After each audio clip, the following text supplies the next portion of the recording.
오늘은 보험을 들지 말고 보험주를 사라라는 주제로 얘기를 해볼 건데요. 먼저 말씀드려야 될 거는 매수, 매도에 대한 추천이 아닙니다. 우리는 보험을 왜 드는가에 대해서 한번 생각을 먼저 해보죠.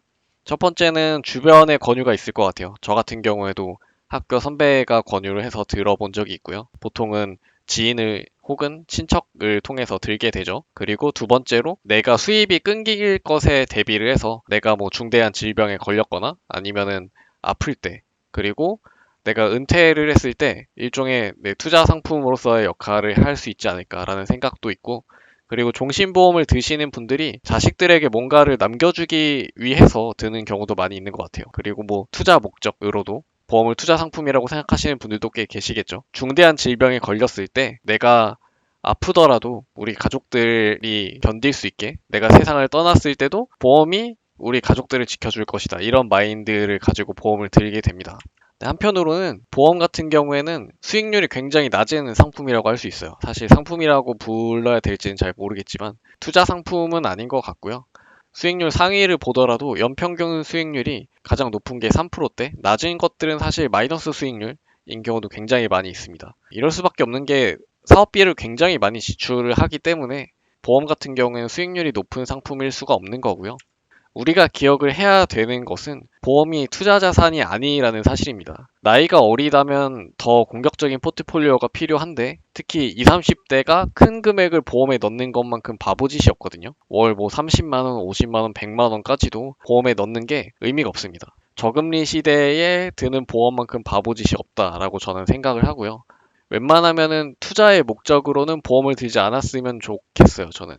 이 저금리 시대에 왜 특히 더 보험을 들면 안 되냐면, 금리가 낮을 때는 그 금리를 베이스로 해서 계약이 맺어지기 때문에 특히나 리턴이 적게 됩니다. 투자 목적으로 보험에 들지는 마시고요. 보험은 가난한 자를 더 가난하게 만듭니다. 사실 반드시 필요한 분들이 있을 수도 있어요. 무조건 들지 말라는 게 아니라 가족력이 있다라면 고려해 보시는 것도 좋고요. 그리고 뭐 실비보험이나 자동차 보험 같은 거는 들어야죠.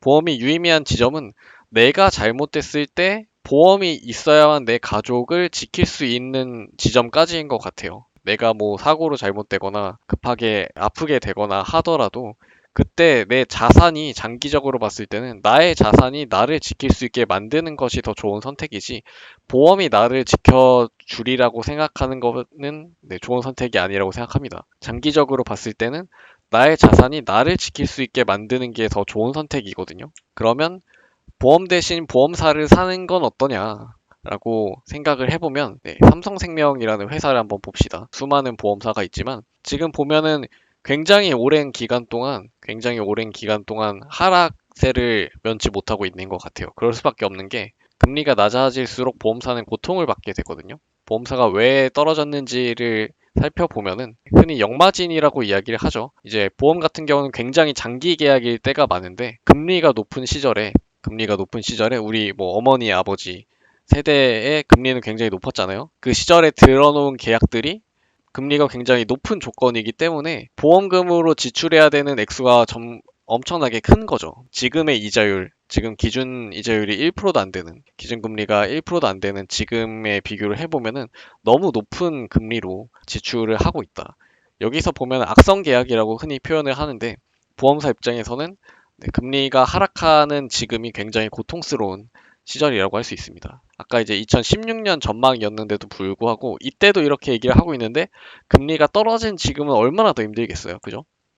그리고 쭉 자산 투자하는 것들을 살펴보면은 이 금리의 스프레드 차이를 아직까지도 극복을 하기 힘들어 하고 있습니다. 이 이자의 과거에 맺어놓은 계약과 현재 굴리는 상품들의 그 이자 차이를 극복을 하기가 너무 힘든 거죠. 이제 보험사를 방문을 해보면은 악성 계약을 좀 괜찮은 계약으로 재계약 혹은 갱신하는 그런 문구들이 굉장히 많이 붙어 있는 걸 볼 수 있고요.